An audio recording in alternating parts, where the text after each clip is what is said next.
Voilà, donc le thème de ce petit topo, c'est la sainteté en famille. En fait, j'étais libre du thème. Du coup, c'est dur d'être libre du thème parce qu'il faut avoir l'idée déjà. Tandis que quand on nous donne le thème, bah, il suffit simplement de travailler la chose, quoi. Ouais, il fallait d'abord trouver le thème. Et puis après, il fallait un petit peu réfléchir sur le thème. Trouver. Donc le thème, c'est la sainteté en famille. Et sous le regard exactement au regard des récits de l'enfance de Jésus, jusque Jésus qui retrouva au temple à l'âge de 12 ans, et puis aussi au regard de l'encyclique Fratelli Tutti, qui est sortie le 3 octobre 2020, donc récemment, et puis aussi sur une lettre qui est méconnue et qui mérite vraiment d'être connue. C'est la lettre apostolique sur Saint Joseph qui s'appelle Patris Cordé, qui est sortie le 8 décembre de cette année, donc 2020. Et donc pour ouvrir cette année, Saint Joseph, le pape, nous a donné donc une lettre qui est magnifique, magnifique, magnifique. Elle fait 8 pages, mais je veux dire, ça se lit très très très très bien, quoi. Donc pour aborder ce thème de la sainteté en famille, je vais développer 11 points. Alors ça fait peur, mais les premiers points sont plus longs que les derniers. Donc n'ayez pas peur. Donc 11 points. Donc pour nous aider à grandir en sainteté. Alors c'est valable dans les familles, mais c'est valable également à partir du moment où on vit avec quelqu'un. Et comme tout être humain est invité à vivre avec quelqu'un, c'est-à-dire on n'est pas sur une île déserte, du coup on pourrait dire que les 11 points nous rejoignent et peuvent nous aider justement à grandir en sainteté. Donc le premier point, c'est l'obéissance.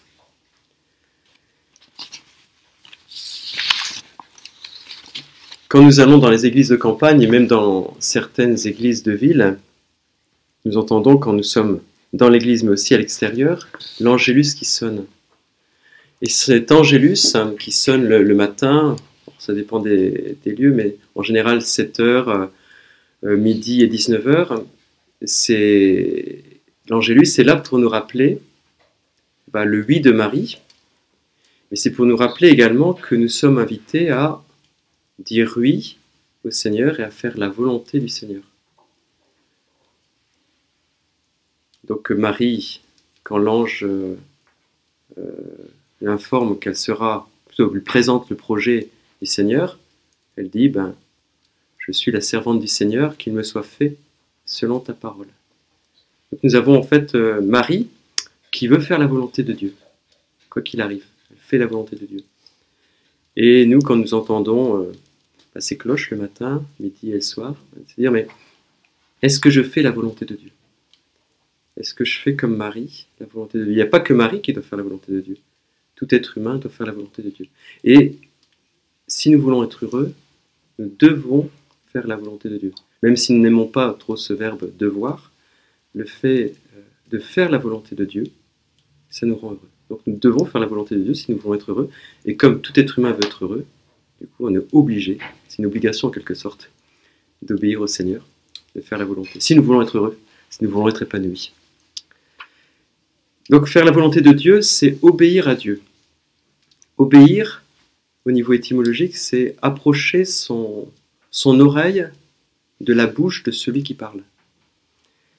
Et approcher une oreille aimante de la bouche, d'une bouche aimante également.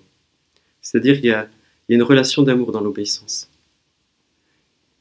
Quand un supérieur de communauté demande quelque chose à un membre de la communauté et lui demande de le faire par obéissance, il y a de l'amour, quoi. Alors, s'il n'y a pas d'amour chez le supérieur, eh bien, on va dire le sujet, le membre de la communauté, n'a pas à obéir en tant que tel. Je veux dire, l'obéissance suppose l'amour, suppose la charité.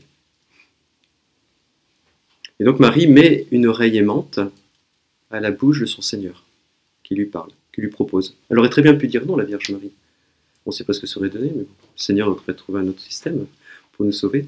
Mais en tout cas, elle a dit oui. Et nous voyons en fait que c'est son obéissance à la volonté de Dieu, son obéissance aimante, qui a permis que nous soyons sauvés. Même s'il n'y avait eu que ce oui de Marie, il y aurait eu l'incarnation donc, et l'incarnation simplement de Jésus aurait suffi au salut. Après, Jésus qui meurt sur la croix, j'ai un surplus d'amour de Jésus pour chacun d'entre nous. Je veux dire, l'incarnation aurait suffi, même autre chose, mais je veux dire, le oui de Marie a suffi pour nous sauver, pour que le Christ nous sauve, quoi. Ce oui de Marie a certainement bouleversé les projets de Marie. Parce que je suppose que la Vierge Marie avait, comme tout être humain, des projets. C'est pour ça, quelquefois, je suis surpris des jeunes de 14, 15, 16 ans, qui ne savent pas, voire même 17 ans, 18 ans, qui ne savent pas ce qu'ils veulent faire plus tard. Et je suis vraiment surpris, quoi. C'est important d'avoir des projets. Alors bien sûr, à l'époque, on était bien plus mûrs à 16 ans, comme Marie devait avoir, plus ou moins, que maintenant quand on a 16 ans, mais quand même. Et je suis vraiment surpris. Et alors c'est lié à notre société et ainsi de suite. Hein. Mais Marie devait avoir plein de projets, je suppose. Plein. Elle ne devait pas simplement vivre l'instant présent dans le mauvais sens du terme, c'est-à-dire elle a plein de projets. Et là, tout est chamboulé. Tout est chamboulé. Il y a le oui qu'elle donne chamboule toute sa vie. Et pourtant, c'est des bons projets. Hein.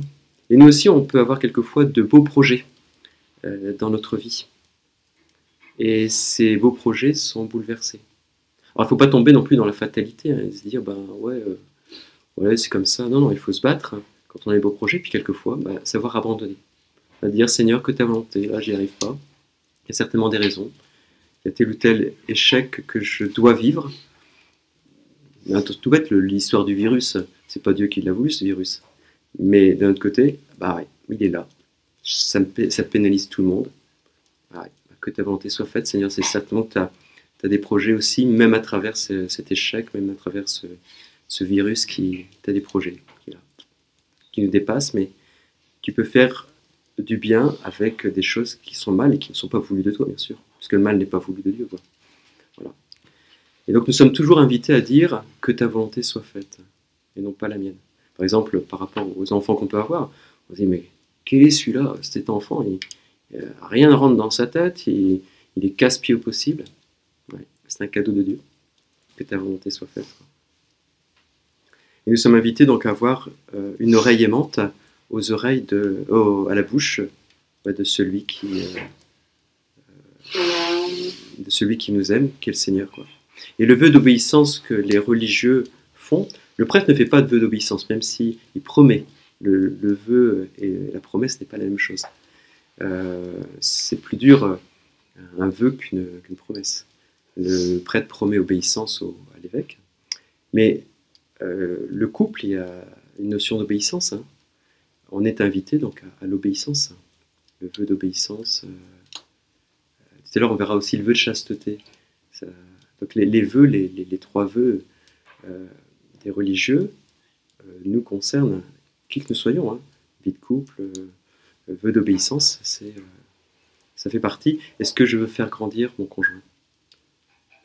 Voilà. Et c'est le vœu d'obéissance, c'est vouloir mettre son oreille à la bouche du conjoint pour écouter ses besoins afin de le faire grandir et vice-versa. C'est l'obéissance.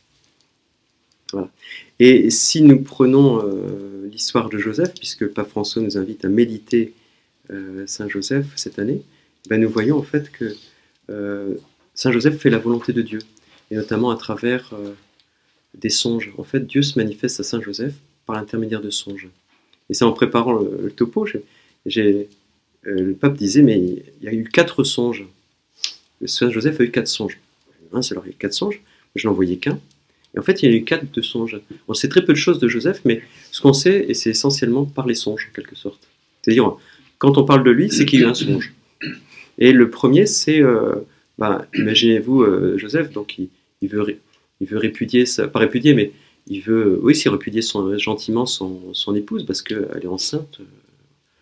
Et là, le premier songe, c'est, ne crains pas de prendre chez toi Marie, ton épouse. Et qu'est-ce que fait Joseph, pardon? Il dit Amen, j'accepte. Il ne se pose pas de questions. fait la volonté de Dieu. Il obéit. Le deuxième songe, c'est une fois que les mages vont voir Jésus, il apprend qu'Hérode veut tuer l'enfant. Et le songe, c'est d'aller en Égypte. Et qu'est-ce qu'il fait? Il file. Alors ça paraît tout simple, on pourrait se dire, il avait plein d'argent dans la poche, il a super voiture, et ainsi de suite, et puis super caravane, donc, camping-car, et puis paf, il va partir en Égypte, et puis, mais non, je veux dire, il avait un travail, il avait tout arrêté, il n'avait plus de logement, bref, il faut se mettre dans les conditions. Dans les conditions, c'est incroyable de dire oui. Nous, on aurait eu peur, allez, on va quand même rester, peut-être que c'est pas tout à fait juste ce que nous dit le Seigneur. Le troisième songe, c'est, il est là-bas, donc en Égypte, peut-être qu'il a fait, je sais pas, il est peut-être resté 1 ou 2 ans, je sais plus, en Égypte, et puis tout de suite, on lui dit, bah non, maintenant tu reviens. Et c'était une obligation, hein. C'était, tu reviens en terre promise, quoi. Et puis, donc troisième songe et quatrième songe, il apprend en arrivant en terre promise que il y a Arcadius qui régnait en Judée à la place d'Hérode, et comme il était aussi cruel que l'autre, il s'est dit, il ne faut pas aller à Jérusalem, il faut revenir à Nazareth. Et du coup, pouf, allez, obéissance de nouveau. Donc, nous sommes invités aussi à faire comme Joseph, à obéir au Seigneur. Et dans chaque circonstance de sa vie, c'est ce que nous dit le pape François, Joseph a su prononcer son fiat, tout comme Marie. On parle souvent du fiat de Marie, que ta volonté soit faite, mais c'est aussi le fiat de Joseph.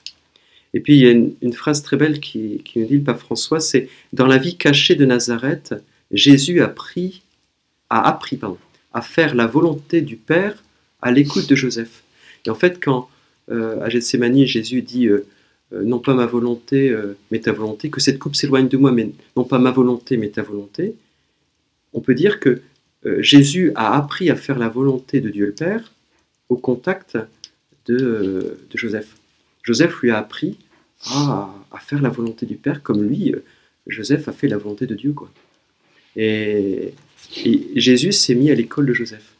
Jésus a appris de Joseph le fait de faire la volonté de Dieu.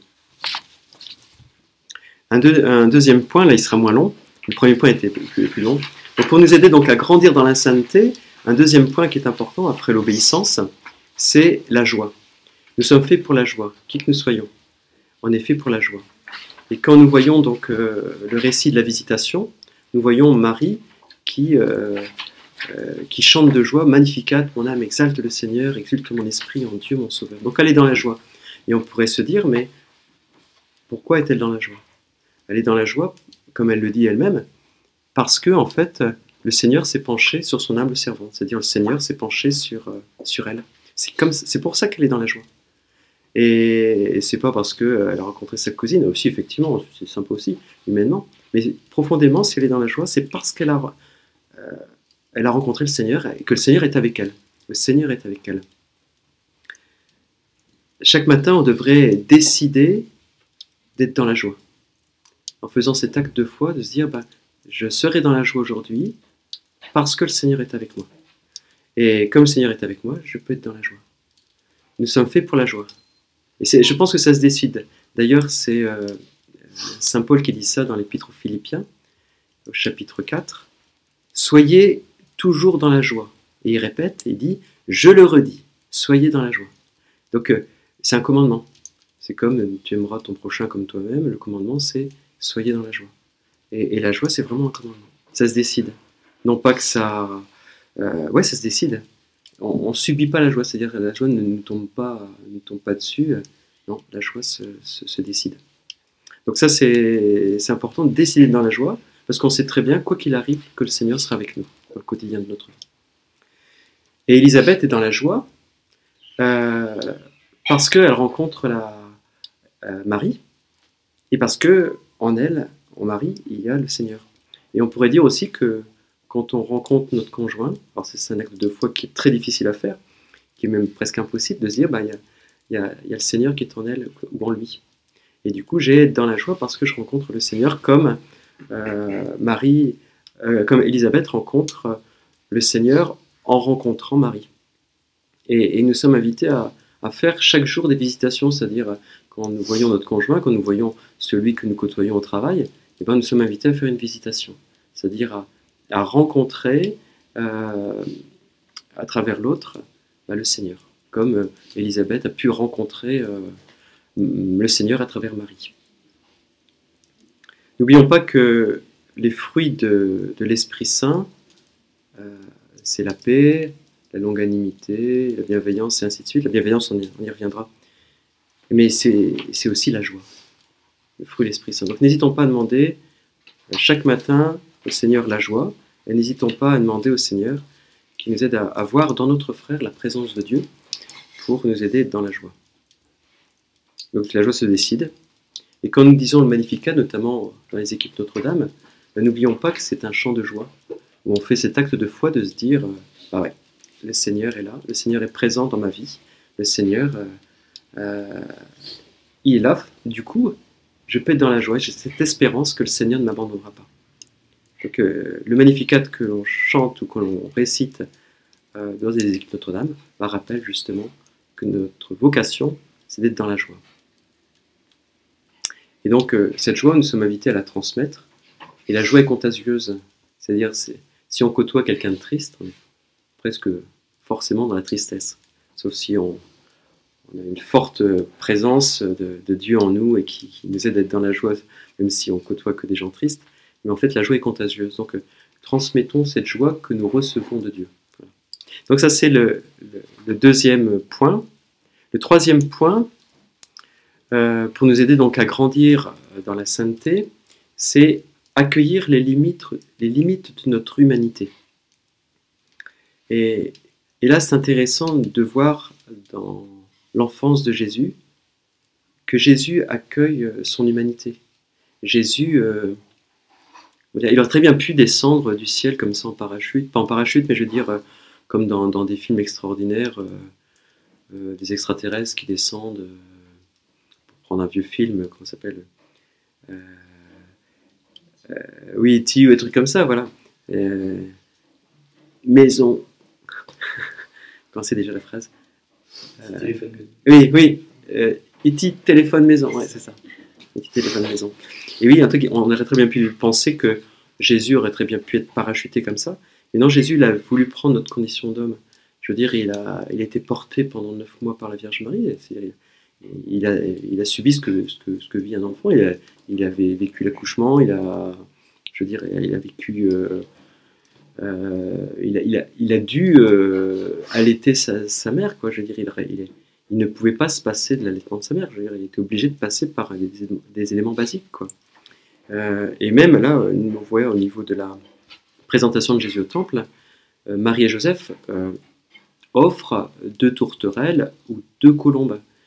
Jésus s'inscrit dans... Alors il n'a pas besoin de ça, il n'a pas besoin de s'offrir à Dieu le Père, il n'a pas besoin que Marie et Joseph l'offrent à Dieu le Père. Mais il veut s'inscrire dans une tradition humaine, dans une culture humaine. Et voilà. Et quand il est retrouvé au temple à l'âge de 12 ans, il est dit, il grandissait en taille, en grâce et en sagesse. C'est-à-dire, Jésus, il grandissait en taille et en sagesse, notamment... D'ailleurs, je sais que Jésus a appris l'obéissance au contact de Joseph. Il a appris ça, mais il a appris plein de choses. Il a appris à être menuisier, il a appris énormément de choses. Et Jésus a accueilli les limites de son humanité, de notre humanité. Jésus a souffert. C'est pas parce qu'il était Dieu qu'il n'a pas souffert. Et nous sommes invités, nous aussi, à accueillir notre humanité telle qu'elle est, avec... nos imperfections, ouais, nos limites. Jésus était limité. Or, par exemple, je ne sais pas, mais admettons qu'il était bon en mathématiques, admettons, peut-être qu'il était nul en sport, j'ai n'importe quoi. Hein. Il a pris notre humanité, je veux dire, c'est pas parce qu'il était Dieu qu'il n'a pas eu des limites humaines. Il n'est pas péché, effectivement, mais il avait des limites humaines.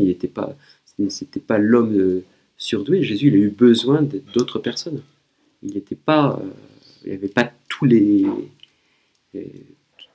dons imaginables. Voilà. Et donc nous sommes invités donc aussi à accueillir notre humanité. Et Jésus est mort sur la croix, il a accueilli cette humanité, la mort qui fait partie de l'humanité, quoi, notre humanité. Quoi. Et notre sainteté passe par l'acceptation de notre nature humaine blessée. Et ça, c'est important. Donc Jésus a hérité d'une nature humaine qui était blessée, mais il n'a pas péché. Il a subi en quelque sorte l'humanité qui était blessée.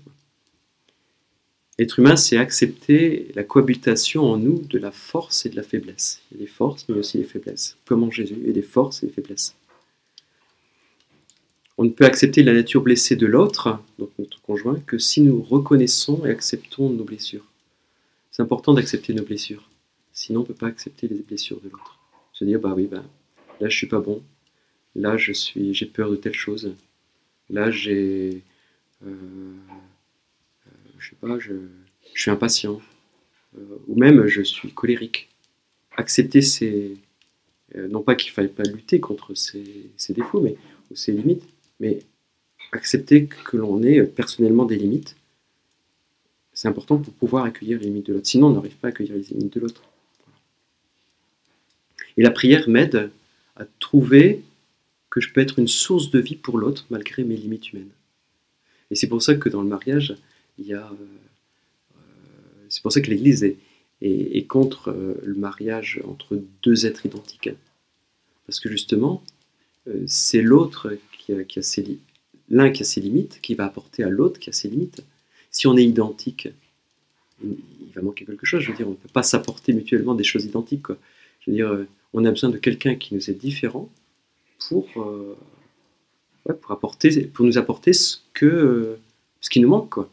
Et donc, on a à s'apporter. La prière nous aide à apporter à l'autre ce qui lui manque. Et pour cela, il faut accueillir nos limites et puis reconnaître également les qualités qu'on a. Et ça, c'est important.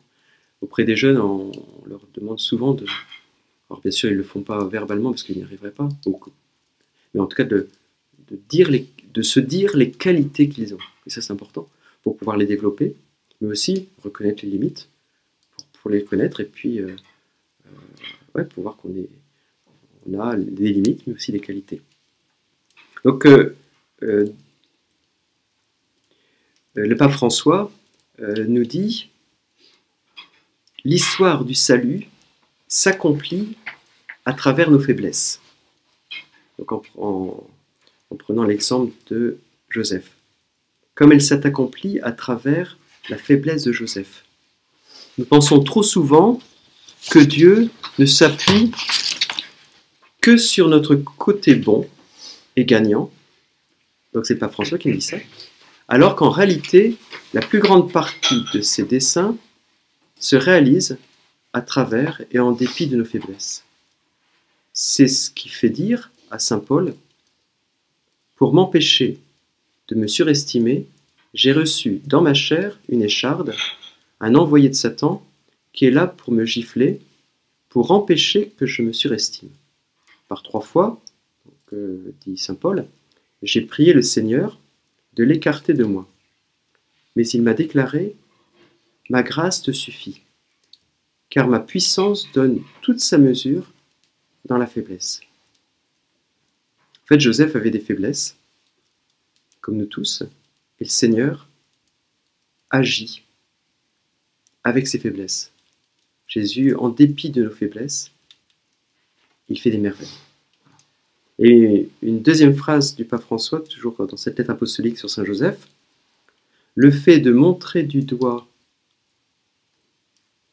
et le jugement que nous utilisons à l'encontre des autres sont souvent un signe de l'incapacité à accueillir en nous notre propre faiblesse, notre propre fragilité. C'est-à-dire quelquefois on accuse l'un de faire telle chose, et ainsi de suite. Oh, t'as vu, celui-là, il est intolérant, celui-là...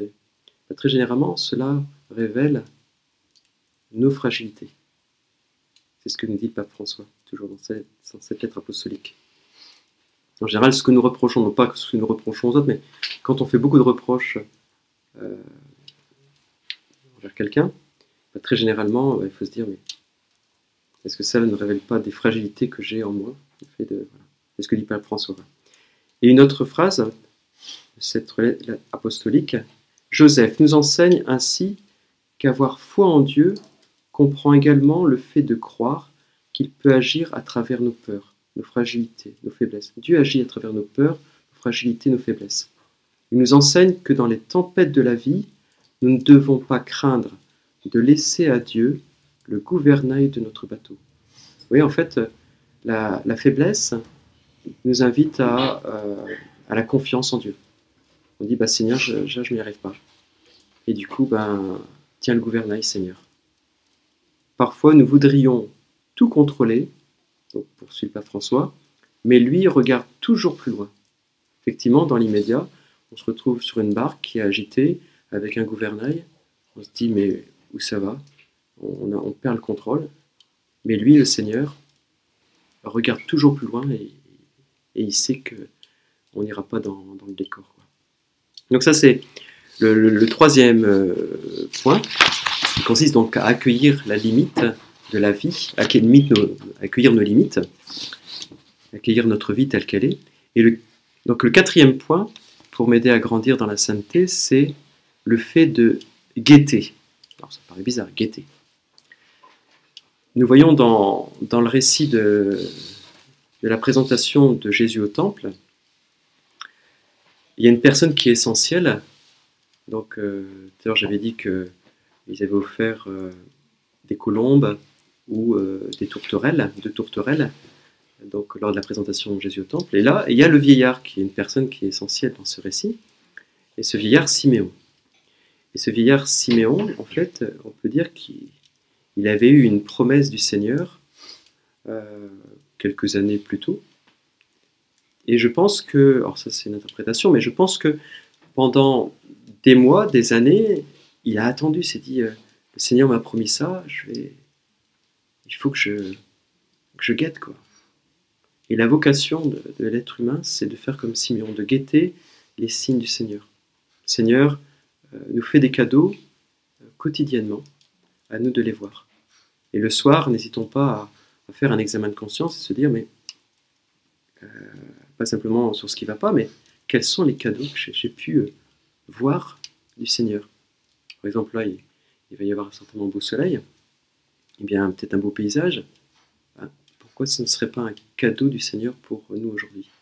Alors après, il y en a plusieurs. Après, ça peut être telle ou telle rencontre, ça peut être le fait de voir les enfants ce soir, et peut-être n'importe quoi. Peut-être que certains vont faire un gâteau, un truc comme n'importe quoi.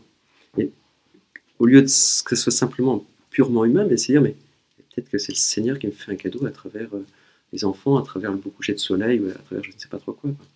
Et nous sommes invités à guetter. Et c'est ce que dit le prophète Isaïe au chapitre 55, « Cherchez le Seigneur tant qu'il se laisse trouver, invoquez-le tant qu'il est proche. » Et nous sommes invités à chercher, à ouvrir nos oreilles, à ouvrir notre cœur, pour voir le Seigneur qui se manifeste à nous. Donc ayons un cœur qui guette et qui s'émerveille. L'émerveillement, c'est important. Et ça nous aide aussi à être dans la joie, l'émerveillement. Voilà. Donc nous sommes invités à être comme les mages qui cherchons des signes de la présence de Dieu dans nos vies et nous émerveiller. En fait, les mages, s'ils n'avaient pas guetté les astres, eh bien, ils ne seraient jamais allés à Bethléem. C'est parce qu'ils ont guetté. Ils ont essayé de voir des signes. Et nous aussi, nous sommes invités à voir les signes. Et même, dans le récit, on pense souvent que l'étoile l'étoile des mages a tout le temps brillé. Mais non, puisqu'il est dit, juste après qu'ils aient quitté Jérusalem, que l'étoile s'est montrée. Donc ça veut dire qu'avant, elle s'était cachée, quoi. Et en fait, ils auraient très bien pu, une fois qu'ils avaient vu l'étoile, se mettre en marche, et puis, mais à longueur de journée, ils étaient obligés de regarder le ciel, c'est-à-dire essayer de guetter, entre guillemets, la revenue, c'est-à-dire le fait de revenir, le retour, exactement, le retour de l'étoile, quoi. Et dans notre vie, c'est pareil.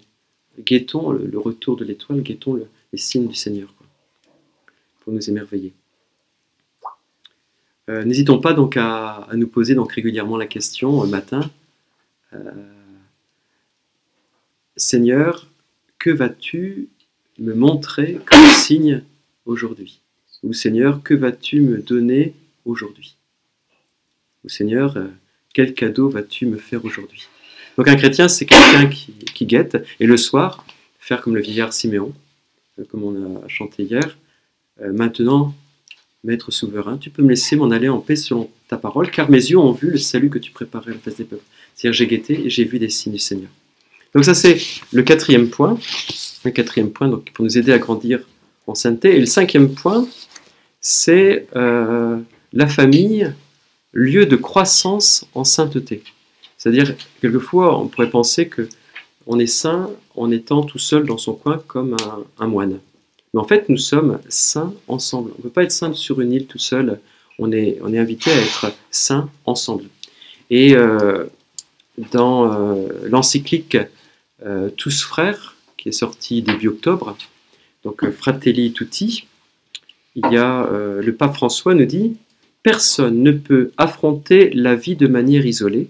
Nous avons besoin d'une communauté qui nous soutient, qui nous aide et dans laquelle nous nous aidons mutuellement à regarder de l'avant. Comme c'est important de rêver ensemble.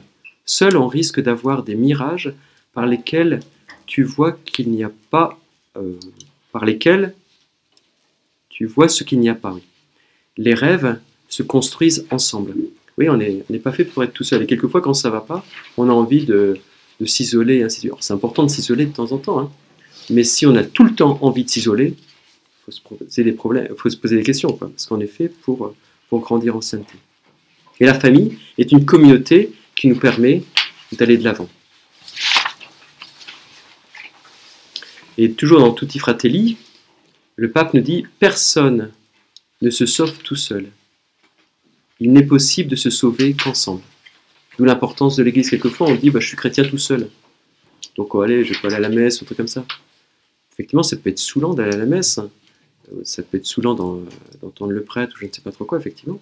Mais c'est ensemble qu'on est chrétien. C'est ensemble qu'on est sauvé et c'est pas tout seul. La notion d'église, c'est pas une invention entre guillemets des hommes. Certains disent ça, c'est-à-dire l'église, ça n'a jamais été voulu par le Christ. Si la notion d'église a été voulue par le Christ. Et il n'a pas appelé qu'un seul Gus, Saint Pierre. Non, il a appelé les apôtres et il a fondé quelque chose. Voilà. Et la notion d'église, c'est quelque chose d'important. Et voilà, la famille est un lieu de sainteté. On ne peut pas se passer de cette notion de famille. Alors, cette famille peut être une communauté, peut être seule, on ne peut pas... Même les ermites sont reliés à des communautés. Il n'y a aucun ermite qui se retrouve tout seul dans son coin. S'il se retrouve tout seul dans son coin, c'est qu'il y a des problèmes, c'est un faux ermite, quoi. Mais les vrais ermites, soit ils sont reliés à un évêque, comme par exemple à Autun, soit ils sont reliés à une communauté religieuse. Ils ne sont jamais tout seuls. Le sixième point, donc les points sont beaucoup plus courts. Tout à l'heure, je vous avais parlé du vœu d'obéissance, les vœux notamment des religieux. Nous sommes aussi invités à obéir en quelque sorte à notre conjoint, c'est-à-dire à porter l'oreille à la bouche de notre conjoint, c'est-à-dire une bouche aimante, une oreille aimante, c'est l'obéissance. Mais aussi nous sommes invités à la chasteté. Le vœu de chasteté, je vais développer à travers le don de soi. Le don de soi est lié au vœu de chasteté, ou plus exactement, le vœu de chasteté, c'est le don de soi en quelque sorte. Et donc Fratelli Tutti, donc toujours dans l'encyclique, le pape François dit « Un être humain est fait de telle façon qu'il ne se réalise, ne se développe, ni ne peut atteindre sa plénitude que par le don désintéressé de lui-même. » Alors dans notre société du XXIe siècle, le don désintéressé de lui-même, on a l'impression quelquefois que ça a des milliers d'années-lumière de ce qui nous est proposé dans notre société, quoi.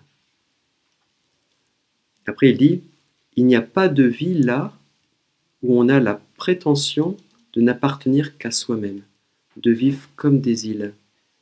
Dans ces attitudes, la mort prévaut. » En fait, on est invité à vivre pour les autres, à l'image du Christ qui meurt par amour pour nous. Et Jésus, je pense, a découvert ça aussi dans Saint Joseph, le fait de donner sa vie, quand il a vu que Saint Joseph partait d'abord à Bethléem, partait après en Égypte. Il a vu Jésus que son père faisait tout pour sauver la petite famille, quoi. Et il y a un don désintéressé de Joseph. Et nous sommes invités à cela. Le don désintéressé de nous-mêmes. L'être humain est fait pour se donner. Tout ce qui n'est pas donné est perdu. Le Christ est notre modèle. Tout ce qui n'est pas donné est perdu. Et toujours dans Tutti Fratelli, le pape François nous dit « L'amour de l'autre pour lui-même nous amène à rechercher le meilleur pour sa vie. » Alors l'amour, je répète la phrase, l'amour de l'autre pour lui-même, aimer l'autre pour lui-même, avec ce qu'il est, non pas en voulant le changer, mais ce qu'il est, nous amène à rechercher le meilleur pour sa vie à l'autre, mais aussi pour sa vie à soi, pour notre vie. Donc en fait, si nous voulons le meilleur pour l'autre, eh bien nous recevrons aussi énormément. L'amour désintéressé sans attendre en retour. Et dans l'échange des consentements, nous avons ça, je te reçois comme épouse, je me donne à toi, je te reçois comme époux, et je me donne à toi. Le don désintéressé de nous-mêmes. Voilà. Et donc c'est lié à la chasteté, parce que la chasteté c'est ça. La chasteté c'est aimer l'autre d'une façon désintéressée. Par exemple un religieux, il va aimer, c'est pas parce qu'il est consacré qu'il n'aime pas. Mais il va aimer d'une façon désintéressée. C'est-à-dire l'aimer pour que l'autre grandisse. Et c'est ça la chasteté. Et tout être humain est appelé à la chasteté, en tant que tel. Après, ça peut être mal compris, la chasteté, dans le sens de privation de relations sexuelles. Mais c'est pas ça la chasteté en tant que... Si, c'est un des domaines de la chasteté, mais les vœux de chasteté des consacrés, bien sûr il y a ça, le fait de ne pas avoir de relations sexuelles, mais il y a aussi le fait de vivre pour le... Par exemple, quelqu'un qui serait religieux, qui n'aurait pas bien sûr pas de relations sexuelles avec qui que ce soit, et qui finalement ne vivrait que, je sais pas, pour bien manger, et ben il y a un problème de chasteté. C'est-à-dire vivre pour lui et non pas pour les autres. Et donc le pape François nous dit dans la lettre apostolique sur Saint Joseph, être père signifie introduire l'enfant à l'expérience de la vie, à la réalité.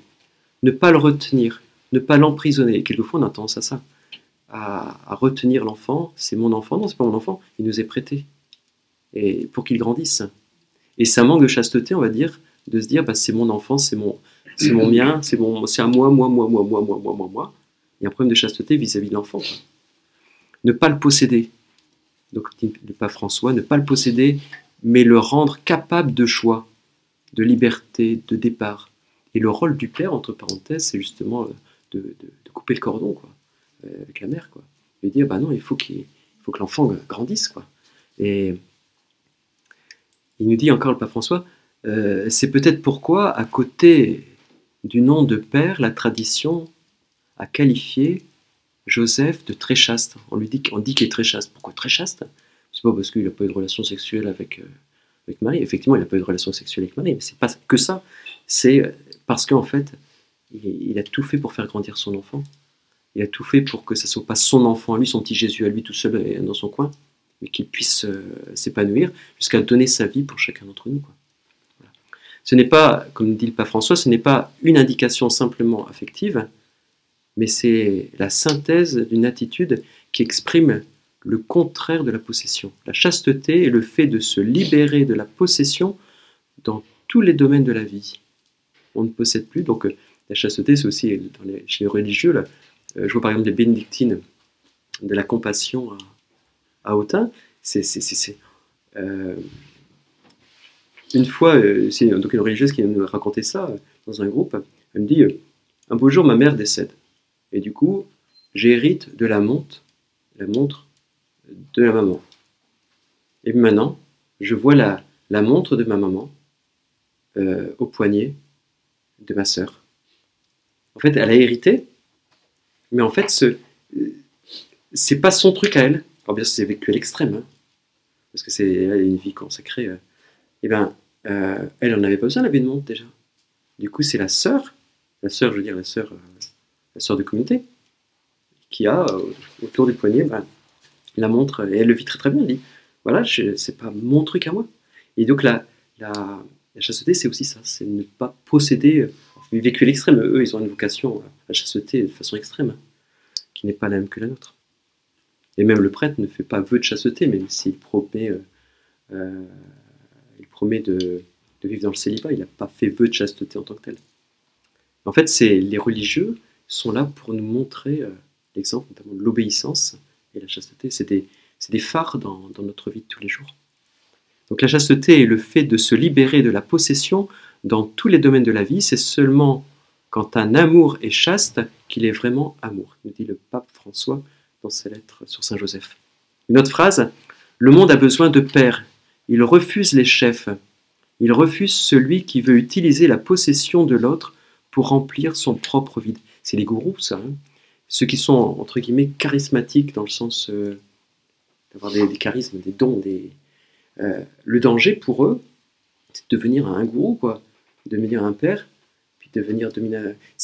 Domination, c'est tout le problème dans certaines communautés, des gens qui étaient des communautés qui ont été voulues par Dieu.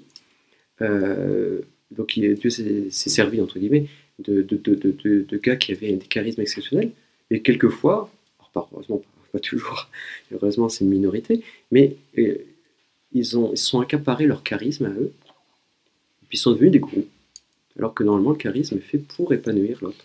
Ils n'ont pas vécu d'une façon chaste, quelquefois c'est malheureusement dans tous les sens du terme, ils n'ont pas vécu de manière chaste leur charisme, c'est-à-dire qu'ils se sont appropriés la chose, quoi. Chaque fois que nous nous trouvons dans la condition d'exercer la paternité, nous devons toujours nous rappeler qu'il ne s'agit jamais d'un exercice de possession, mais d'un signe qui renvoie à une paternité plus haute. En un certain sens, nous sommes toujours tous dans la condition de Joseph, une ombre de l'unique Père et céleste. Et en fait, Joseph, il était à l'image de Dieu le Père, quoi. Et il a révélé à Jésus, même s'il était Dieu, il savait qui était le Dieu le Père. Donc, en quelque sorte, par sa vie, Joseph a révélé qui était Dieu le Père à Jésus, quoi. Voilà.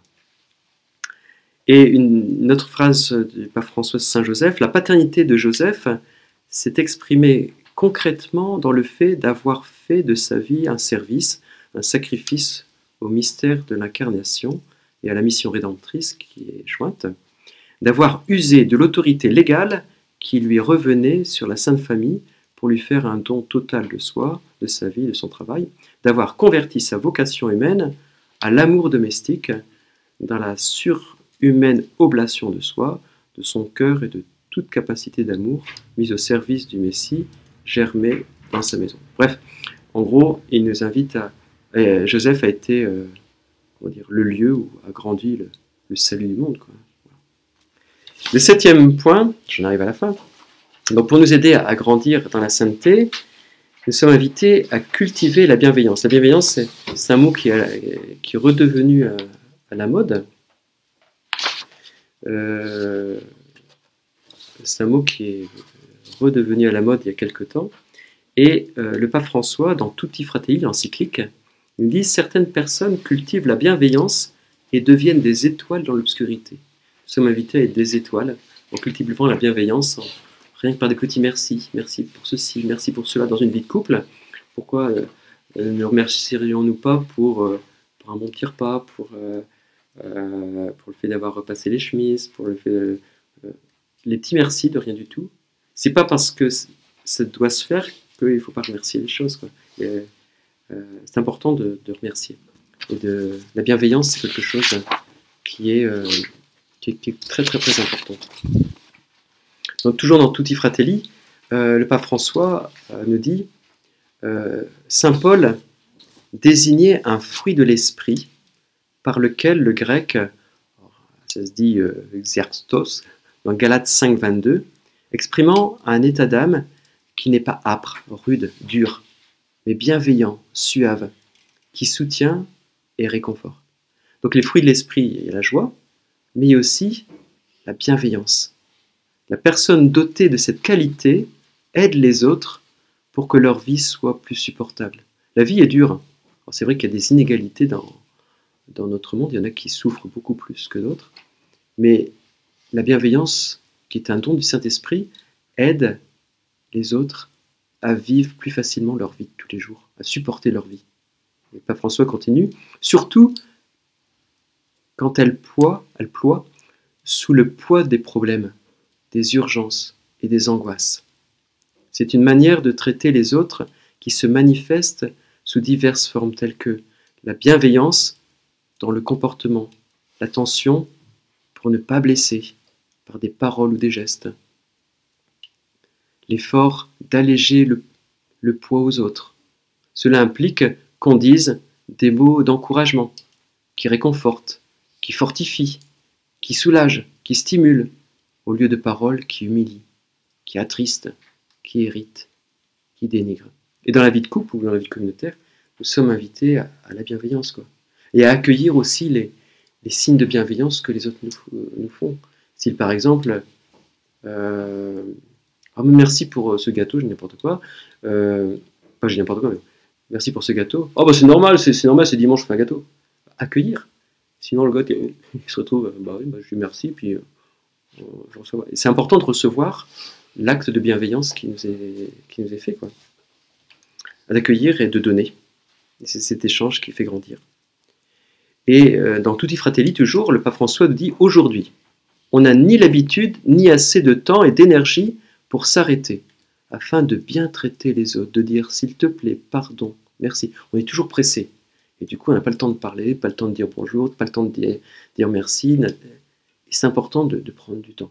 Et ça, c'est vraiment essentiel, prendre du temps avec les gens. Mais de temps en temps, le miracle d'une personne, donc pas François continue, mais de temps en temps, le miracle d'une personne aimable apparaît, qui laisse de côté ses anxiétés et ses urgences pour prêter attention, pour offrir un sourire, pour dire une parole qui stimule, pour rendre possible un espace d'écoute au milieu de tant d'indifférence. Une fois, c'est important, même si on n'a pas le temps, de se dire, je m'arrête. Alors ça, c'est un acte de foi à se dire, mais de se faire, parce qu'il faut se dire après, comment je vais faire, donc faire confiance que le Seigneur ne va pas m'abandonner, mais quelquefois se dire, là je pense que c'est important que je m'arrête pour écouter mon conjoint, c'est important que je m'arrête pour écouter les enfants, c'est important de faire silence quelquefois. Et le pape François nous le rappelle, quoi. C'est important. Donc ça, c'était le 7e point, pour nous aider à grandir dans la sainteté. Le 8e point, qu'il ne faut jamais oublier, mais ça va de soi, mais c'est important de le rappeler, qui nous fait grandir dans la sainteté, c'est le pardon. Et ça, c'est essentiel. Alors là, je vais survoler parce que c'est une évidence, même si c'est très difficile à vivre. Dans Fratelli Tutti, toujours, le pape François dit « L'autre ne doit jamais être enfermé dans ce qu'il a pu dire ou faire, mais il doit être considéré selon la promesse qu'il porte en lui, promesse qui laisse toujours une lueur d'espérance. » En fait, admettons que le conjoint soit un voleur, parce que c'est une belle caricature. C'est pas un voleur, c'est quelqu'un qui a volé. C'est très différent, quoi. On n'enferme pas le gars ou la fille. C'est sûr qu'il a volé, mais il n'est pas que voleur. Et il faut avoir un regard d'espérance sur l'autre. L'autre, il peut changer. Et il a volé, effectivement, c'est objectif. Il a volé, mais il n'est pas que voleur. Il a volé, donc je peux croire que l'autre peut changer. Ne pas enfermer l'autre. Et le pardon passe par là. Ne pas accepter. Alors, ça ne veut pas dire oublier le pardon, il ne faut pas oublier. Hein, mais le regard est neuf par le pardon. Après, il faut que je fasse attention. S'il a l'habitude de voler, pour prendre une caricature, il a l'habitude de voler, je vais éviter de mettre mon porte-monnaie sur la table, quoi. C'est la caricature, mais bon. Mais d'un autre côté, donc je ne peux pas oublier, mais d'un autre côté, je dois me dire qu'il est capable de changer, et capable aussi de grandir en sainteté, quoi. Voilà, ne pas enfermer l'autre. Et ça, c'est le pardon. Toujours dans Tutti Fratelli, Fratelli Tutti exactement, jusque dans les offenses subies, la bonté n'est pas faiblesse. On n'est jamais trop bon, et ça, c'est important. C'est ce cardinal Danels qui disait ça. On n'est jamais trop bon. On n'est jamais trop bon. Quelquefois, on entend la bonté te perdra, ta bonté te perdra. Ça, c'est faux, archi faux, quoi. Ça, c'est faux, archi faux. Effectivement, peut-être qu'on va tout perdre au niveau matériel.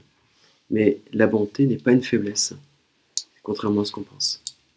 Et donc, le pape François dit, mais la bonté n'est pas faiblesse, mais vraie force capable de renoncer à la vengeance. Une vraie force, en fait. Il faut également que je reconnaisse à mon niveau que le jugement sévère que je porte dans mon cœur contre mon frère et ma sœur, cette cicatrice jamais refermée, cette offense jamais pardonnée, cette rancœur qui ne peut que me nuire, que tout cela est un nouvel épisode de la guerre en moi, un feu dans mon cœur qu'il faut éteindre avant qu'il ne s'embrase. Bref, on est invité à être bon, sinon en fait ça va s'embraser en nous. Il faut vraiment l'arrêter avant que ça parte en live. Et une dernière phrase toujours par rapport au pardon, de Tutti Fratelli Tutti exactement, pas François. Ceux qui pardonnent en vérité n'oublient pas. Ce que je disais tout à l'heure, n'est pas amnésique, hein, mais renoncent à être possédés par cette même force destructrice dont ils ont été victimes. C'est pour ça que quelqu'un qui a été blessé fortement par quelqu'un, s'il ne pardonne pas, il se punit doublement. Il se punit dans un premier temps parce qu'il a puni dans le sens qu'il a été blessé par la personne qui a fait du mal. Et il se punit doublement dans le sens qu'il va ressasser, comme on dit, il va répéter en lui, il va refaire en lui, revivre en lui régulièrement ce que l'autre lui a fait. Du coup, il va se punir et on devient victime, quoi, doublement victime, quoi. L'importance du pardon, c'est important pour soi, même si l'autre ne regrette pas. Si on ne pardonne pas, on se tue. Je répète la phrase, ceux qui pardonnent en vérité n'oublient pas, mais renoncent à être possédés par cette même force destructrice dont ils ont été victimes.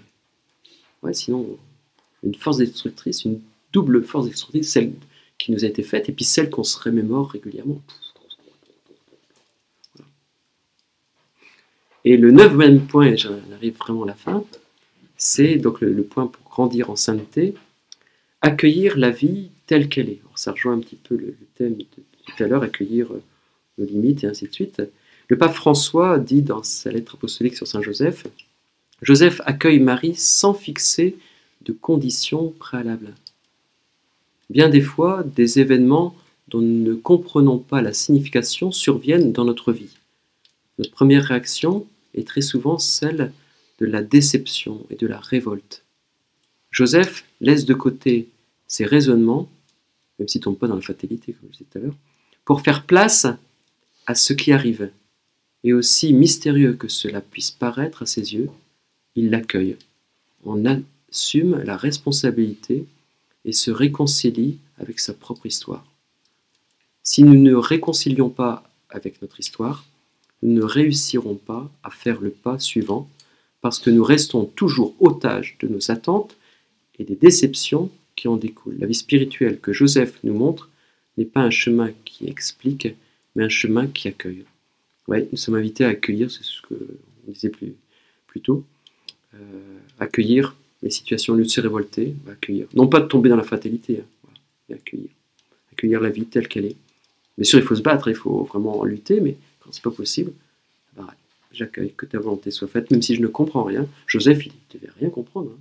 Il faut se mettre à sa place. Hein. C'est facile, après coup, d'analyser la situation, mais il ne devait rien comprendre. Hein. Une autre phrase du pape François, Joseph n'est pas un homme passivement résigné, c'est ce que je disais à l'instant là. Il est fortement et courageusement engagé. L'accueil est un moyen par lequel le don de force qui nous vient du Saint-Esprit se manifeste dans notre vie. Seul le Seigneur peut nous donner la force d'accueillir la vie telle qu'elle est, de faire aussi place à cette partie contradictoire, inattendue, décevante de l'existence. Bon, je ne développe pas parce que ça a été dit avant. Voilà. Le Saint-Esprit nous aide à accueillir la vie telle qu'elle est. Non pas en se résigner, il ne faut pas se résigner, c'est important de ne pas se résigner, se battre, et de l'autre côté, dire en même temps que ta volonté soit faite, Seigneur, qu'il me soit fait selon ta parole. Et toujours une autre phrase du pape François, et peu importe si tout semble déjà avoir pris un mauvais pli, et si certaines choses sont désormais irréversibles, Dieu peut faire germer des fleurs dans les rochers. Même si notre cœur nous accuse, il est plus grand que notre cœur, il connaît toutes choses. Oui, Dieu, comme dit Pape François, Dieu peut faire germer des fleurs dans les rochers. Et ça, c'est important de se dire. Même si tout ce que j'ai fait, c'était nul jusqu'à maintenant, ce qui nous paraît être nul, hein, eh bien, dans ces rochers, Dieu peut faire pousser des fleurs. Et on voit bien, par exemple, par rapport au confinement et compagnie, il y a eu des choses qui ont été très très mauvaises et qui continuent d'être très très mauvaises. Mais le Seigneur a fait naître quelquefois dans des familles des choses extraordinaires. Et Dieu peut faire germer des fleurs dans les rochers. Et c'est un acte de foi que nous sommes invités à faire. Et même si nous sommes nuls, même si nous avons péché, nous avons fait des choses très très graves, ou je ne sais pas trop quoi, comme dit Saint Jean, Dieu est plus grand que notre cœur. Il connaît toutes choses. Voilà. Et toujours par rapport à ce thème, accueillir la vie telle qu'elle est, le pape François nous dit « Je veux imaginer que pour la parabole du Fils prodigue et du Père miséricordieux, Jésus se soit inspiré des comportements de Joseph. » Je ne vois pas pourquoi j'ai mis ça là-dedans, mais en tout cas c'est intéressant ça, entre parenthèses. C'est que, en fait, j'ai dû me tromper c'est en fait, Jésus a beaucoup appris, j'aurais dû le mettre un autre mot. Jésus a beaucoup appris de Joseph. Et peut-être que quand il raconte la parabole du fils prodigue, le fils qui part, ou le fils qui est... c'est qu'il a peut-être vu justement son père pardonner. Donc son père adoptif, quoi, Joseph. Jésus a peut-être vu Joseph pardonner à tel ou tel, et qui a aidé Jésus à raconter cette belle parabole. Donc en fait, on parle très peu de Joseph, mais on pourrait dire que à travers les paraboles que Jésus a dites, a racontées, eh bien, il s'est inspiré de choses humaines qu'il a vécues, et qu'il a vécues auprès de Joseph et Marie. Donc, cette histoire, donc c'est le pape François qui dit peut-être que je veux imaginer que pour la parabole du Fils prodigue et du Père miséricordieux, Jésus se soit inspiré des comportements de Joseph. Voilà. Donc, peut-être que Joseph a vécu, c'est peut-être pour ça que je ne dis pas. Joseph a peut-être vécu des choses terribles, difficiles, des gens, des impayés ou des trucs comme ça. Peut-être qu'il a fait miséricorde, donc des trucs difficiles. Et grâce à ça, il y a des choses, grâce à la miséricorde que Joseph a pu vivre, il a pu, comment dire, transformer, on va dire, mettre des fleurs, on va dire, là où il y avait des rochers, quoi. 10e point, et là j'en arrive à la fin. 10e point, donc pour grandir dans la sainteté, Dieu nous fait confiance. On a vu tout à l'heure que nous sommes invités à faire confiance en Dieu, à faire la volonté de Dieu, faire confiance en Dieu, mais Dieu nous fait confiance. Et toujours par rapport à cette lettre sur Saint Joseph, le pape François nous dit « Le ciel intervient en faisant confiance au courage créatif de cet homme qui, arrivant à Bethléem et ne trouvant pas un logement où Marie pourra accoucher, aménage une étable et l'arrange afin qu'elle devienne, autant que possible, un lieu accueillant pour le Fils de Dieu qui vient au monde. » Ça c'est intéressant, c'est que en fait, quelquefois dans notre vie, on pourrait dire, mais Dieu me donne une mission, mais il ne me dit pas comment la réaliser. Et où Dieu me donne voilà, il me dit, ta vocation c'est le mariage, et puis après, en gros, il me dit, débrouille-toi. Il me donne des enfants, mais il ne me dit pas comment les éduquer. Et en fait, Dieu fait confiance à l'esprit créatif de chacun d'entre nous. Et il a simplement dit à Joseph, va en Égypte. Et c'est tout. Hein. Après, l'esprit créatif de Joseph a été de trouver du travail, a été de trouver un logement. C'était comment se déplacer, on prend un âne, après il faut se nourrir. Tout l'aspect créatif, on dit, Dieu nous fait confiance. Et Dieu nous a créés avec... en fait, il y a deux grâces qui nous est donnée. Il y a la grâce du fait que Dieu nous dit, nous donne des consignes, des conseils dans notre vie de tous les jours. Mais après, une autre grâce, c'est que Dieu nous a fait un esprit créatif, en quelque sorte, qui nous aide à réaliser les projets que Dieu nous invite à réaliser, quoi. Dieu fait confiance en chacun de nous. Une autre phrase de cette lettre apostolique du pape François, si quelquefois Dieu semble ne pas nous aider, cela ne signifie pas qu'il nous a abandonnés, mais qu'il nous fait confiance, qu'il fait confiance en ce que nous pouvons projeter, inventer, trouver. Quelquefois on n'a pas d'idée, et ainsi de suite. Eh bien, on dit, mais le Seigneur il pourrait répondre quand même à nos demandes, quand même, c'est impressionnant. Eh bien, Dieu a mis en nous la capacité de créer, d'inventer, et ainsi de suite. Et bien, il nous invite à creuser dans cette qualité qu'il nous a donnée, dans ces talents qu'il nous a donnés, pour les mettre. Voilà. Et donc, ne nous décourageons pas Si Dieu nous donne une mission, et il ne donne pas les moyens, si, peut-être qu'il nous a donné, il donne des moyens en nous. Voilà.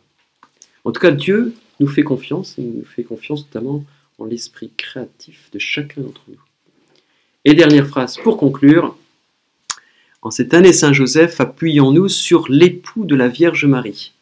Voilà, c'est la conclusion, et ça pourrait être pour nous aider à grandir en sainteté. Appuyons-nous donc sur l'époux de Marie, notamment durant cette année. Et comme nous dit le pape François, l'enfant Jésus est celui qui dira, dans la mesure où vous l'avez fait à l'un de ces plus petits de mes frères, c'est à moi que vous l'avez fait. Ainsi, chaque nécessiteux, chaque pauvre, chaque souffrant, chaque moribond, chaque étranger, chaque prisonnier, chaque malade est l'enfant que Joseph continue de défendre. On dit en d'autres mots, puisque Jésus a dit « Tout ce que vous aurez fait au plus petit d'entre les miens, c'est à moi que vous l'aurez fait », donc on peut dire que Jésus est présent, on va dire. Quand je fais quelque chose à quelqu'un, c'est à Jésus que je le fais. Et donc on peut dire